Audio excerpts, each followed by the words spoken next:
Give me some money, I give you some pussy. Give me some money. Hi people, j'espère que vous allez bien. Bienvenue dans ce nouvel épisode de podcast Viens, on parle finance. Le sujet du jour va être qu'est-ce que le système des enveloppes m'a apporté. Donc déjà, tout d'abord, je voulais vraiment prendre le temps de te remercier d'écouter mes épisodes, de les commenter, que ce soit sous les vidéos ou bien en inbox selon les différentes plateformes où je mets en avant mon podcast. Donc, quand tu m'écris en inbox pour me dire ton point de vue qui est personnel et sincère, ça me touche énormément. Donc, vraiment, je voulais tout simplement te remercier. Je remercie aussi les personnes qui partagent mes podcasts et qui les like. Donc, merci, merci, merci beaucoup. Donc, sans plus attendre, nous allons rentrer dans le vif du sujet. Donc, déjà, j'ai commencé le système des enveloppes depuis janvier 2021 et à l'heure où je tourne la vidéo, nous sommes en mars 2025. Donc, ça fait 3 ans que je fais le système des enveloppes. Je rentre dans ma 4e année.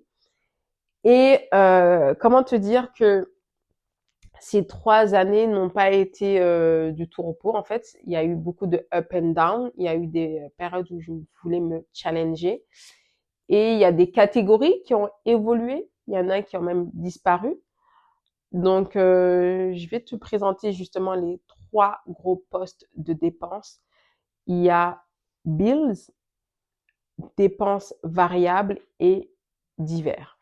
Donc, ces 3 gros postes de dépenses m'ont beaucoup aidé en fait à savoir comment gérer mon argent, comment m'en sortir avec le temps. Parce que, alors, je t'explique, je te mets dans le contexte. Quand j'ai commencé en 2021, j'étais en colocation. À partir de début 2022, j'ai commencé à avoir mon propre appartement. Donc, ce qui veut dire que il y a des catégories qui ont évolué parce que les charges ont évolué également. Et il y en a qui ont comme disparu avec le temps parce que voilà, ça ne correspondait plus avec ma réalité. Donc, je te donne quand même mes différentes catégories. Il y a loyer, CELI, éco, économie, portable, internet, assurance habitation. Donc ça, c'était mes catégories en 2021. Aujourd'hui, donc économie a disparu parce que je l'ai transformé plutôt en REER.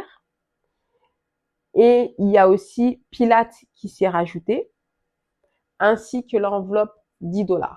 Donc ça, c'est quand même... ah oui, il y a transport aussi qui s'est rajouté. Parce qu'en 2021, il ne faut pas oublier que c'était en pleine pandémie. Nous étions en lockdown et tout. Et ce qui veut dire que j'étais en full-time aussi télétravail. Donc, ce qui veut dire que j'avais pas du tout besoin d'avoir mon abonnement de transport, ma carte Opus, pas du tout. Et là, aujourd'hui, bah, vu que maintenant, c'est comme un petit retour quasi progressif au bureau, on va dire plus, non, c'est pas progressif, mais ça a été comme remis au goût du jour, c'est-à-dire il y a du télétravail, mais il y a aussi un présentiel. Donc, ce qui veut dire qu'aujourd'hui, j'en ai besoin. Mais voilà, donc ça, c'était mes postes de dépenses qui sont fixes, mais qui ont évolué parce que le loyer, il a augmenté. Le CELI, ça aussi, je l'ai dispatché. Il a diminué le CELI par contre, parce qu'à l'époque, je mettais une certaine somme avec mon salaire. En fait, c'était trop marrant parce que, tu sais, quand tu es en colocation et que tu gagnes pas forcément beaucoup, bah, tu arrives à t'en sortir parce que quand tu es nouvel arrivant, ce qui est bien, c'est que tu pars de zéro. C'est vraiment table rase. Donc, tu n'as pas d'historique financière, rien du tout et tout. Et, euh, et donc, ce qui est bien, c'est que pour moi, je trouvais que c'était la bonne période pour pouvoir commencer le système des enveloppes et commencer à avoir une éducation financière qui était vraiment un point d'honneur pour moi parce que j'en avais tellement marre d'être encore cette schizophrène financière comme je m'auto proclame et tout. Il me disait tout le temps oui, la banque ce sont des voleurs, ils sont tout le temps en train de me voler mon argent, je sais pas comment ça se fait que j'avais 100 euros ici, aujourd'hui, je suis à moins 150, bref. Tout ça parce que j'avais non, ma gestion financière, elle était juste exécrable. Franchement, il n'y a pas d'autre mot. C'était juste exécrable. J'ai, euh, J'étais vraiment en mode 0 sur 10. Et là, aujourd'hui, j'ai dit non, on va essayer de se reprendre en main, on va essayer de voir les choses. Par exemple, aussi, il y a le coût de la vie qui a évolué. Par exemple, le panier moyen d'un Montréalais a évolué. Je dis bien Montréalais parce que c'est pas pareil avec le reste du Canada. Et, euh, et comme moi, je suis une personne, j'aime bien les produits frais et tout. Par exemple, moi, quand je vais ma viande, je me le procure chez mon boucher, je vais à la poissonnerie également, tu vois. Donc, oui, c'est vrai, ça fait un peu grincer les dents parce que c'est un coût. Mais comme je suis une personne, j'aime bien manger, bah, je prête pas plus attention que ça. C'est juste que je me dis, bah, je vais doser sur les autres pôles de dépenses. Donc voilà.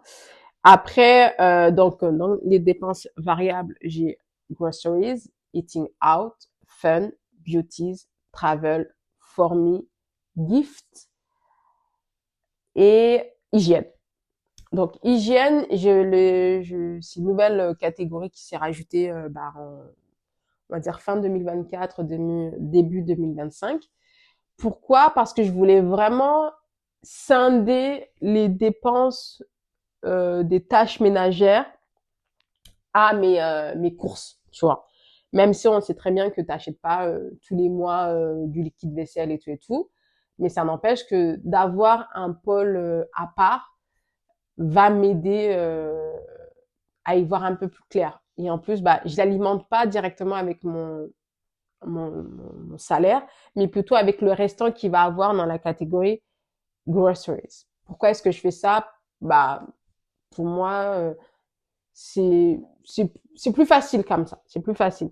Et parce que aussi, comme je l'ai si bien dit tout à l'heure, le pôle de dépenses groceries a évolué. Donc, je me sentais un peu obligée de pouvoir scinder les deux pour pouvoir être un peu plus libre psychologiquement dans ces différentes pôles de dépenses parce que quelquefois, tu vois, tu vas sortir, tu vas faire les grosses courses et tout. Et là, bah, t'as oublié, enfin, tu t'as oublié d'acheter on va dire, le produit ménager et tout. Et c'est là que tu te dis, mais en fait, quand même, c'est un petit bonbon, hein, parce que moi, j'achète beaucoup de recharge. Pourquoi? Parce que déjà, c'est extrêmement économe. Parce que quand tu achètes le format individuel à la longue, par exemple, si tu achètes une recharge qui va durer 6 mois, alors que toi, tu dis, bah écoute, tous les 2 mois, je vais acheter le format individuel, bah dis-toi que tu vas être plus perdante avec le format individuel qu'avec la recharge. Donc, c'est pour ça que donc maintenant, ouais, je suis plus dans ce cas de figure. Je suis devenue un peu la Mimi d'avant, c'est-à-dire la Mimi qui fait les courses en gros. Mais plus en gros pour tout et n'importe quoi. Avant, oh là là, j'ai acheté tout en gros. Après, bah, je faisais beaucoup de gaspillage. Et comme je suis plus dans une démarche réfléchie, beaucoup plus, comment dirais-je, engagée et tout, pas, bah, engagée même déjà par rapport à ton porte-monnaie, hein, parce que ça fatigue déjà d'acheter 15 000 fois la même chose, or que si tu avais bien fait tes calculs, bah, tu l'aurais acheté une fois et non 15 000 fois, tu vois, mais bon. Donc ça, c'était plutôt les trucs comme ça.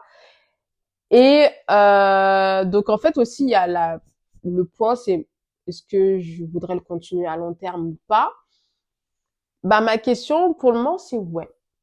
Ouais, je vais continuer. Mais je me suis donné, alors là, en 2023, j'avais fait un test. J'ai dit, je vais essayer de voir si je peux gérer mes finances sans pour autant être derrière mes tickets de caisse et être de prendre au centime près tous mes pôles de dépenses et tout et tout. Et donc, bah, comment te dire que j'ai quand même un peu échoué. Je me suis un peu laissée aller et tout. et pourquoi est-ce que j'ai voulu reprendre le système des enveloppes? C'est juste cette satisfaction personnelle quand tu fais ton bilan tous les 6 mois. Donc, quand tu fais ton bilan semi-annuel, tu dis waouh, ok, j'ai pu faire ça, c'est parfait. Ah, ok, waouh, ah ouais, tu te surpasses en fait à chaque fois. Et aussi cette satisfaction de voir en fait dans ton cahier ton évolution personnelle, parce que moi je suis une personne assez visuelle et j'ai tendance à tout noter et tout. Et donc quand tu vois que t'as commencé de zéro et que tu termines avec 3005, je te jure, ça fait c'est une certaine satisfaction. Et ce qui est marrant, c'est qu'au début, je pensais que cette démarche allait être frustrante pour moi. Bah, figure-toi que pas du tout. Au contraire, je vois plus une liberté financière qu'une frustration. Au contraire, quand j'étais dans ma schizophrénie, justement, j'avais cette frustration en permanence parce que ne serait-ce que, tu sais, pour cotiser pour le cadeau d'anniversaire d'une amie, j'étais incapable de le faire. J'étais tout le temps en train de trouver des excuses, en train de me gratter la tête en disant mais comment je vais faire, patati patata. Ah oui, il faut que je commence à économiser pour pendant 3 mois. Bref, c'était une démarche totalement, on va dire, chronophage. C'était lourd. C'était très, très lourd. C'était épuisant. Donc là, j'ai dit non, ça, on va arrêter ça. Et aujourd'hui, à contrario, tu sais, tu te dis, quand on te dit, bah écoute, on va cotiser pour, euh, pour l'anniversaire de quelqu'un, justement, même si tu n'auras pas la totalité du montant déjà avec toi, mais ne serait-ce que d'avoir ce petit pécule à côté, waouh! Eh, ça change la donne. Franchement, ça change la donne. Et aussi, il y a, avec le temps, peut-être c'est l'âge qui fait que euh, j'ai même plus peur de dire aux gens, bah non, là, je peux pas. Mes finances me le permettent pas. Je ne peux pas. Parce que j'ai d'autres priorités. Et c'est vrai que les priorités peuvent changer d'une personne à une autre.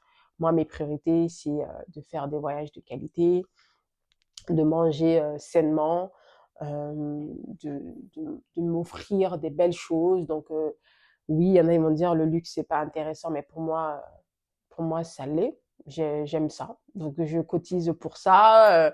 Je cotise pour aller en voyage et tout et tout. Donc, oui, c'est des choses qui sont totalement importantes. Donc, voilà quoi. Donc, oui, c'est vrai que au début, tu peux penser que ça va être frustrant et tout, mais quand tu as aussi une ligne directive dans ta tête, bah, crois-moi que ce sera plus une liberté qu'autre chose, en fait. Donc, non. Moi, je suis plutôt satisfaite de mon parcours. Je suis très, très, très contente. Ce que je peux dire par rapport à le fait est que j'ai commencé l'aventure avec le système des enveloppes, bah, ça m'a ramené une certaine paix d'esprit. Maintenant, je sais ce que je gagne réellement, je sais ce que je peux mettre de côté, je sais comment j'investis mon argent aussi, parce que les REER, c'est clairement un investissement pour moi. Après, je cotise dans les CELI et tout. Mais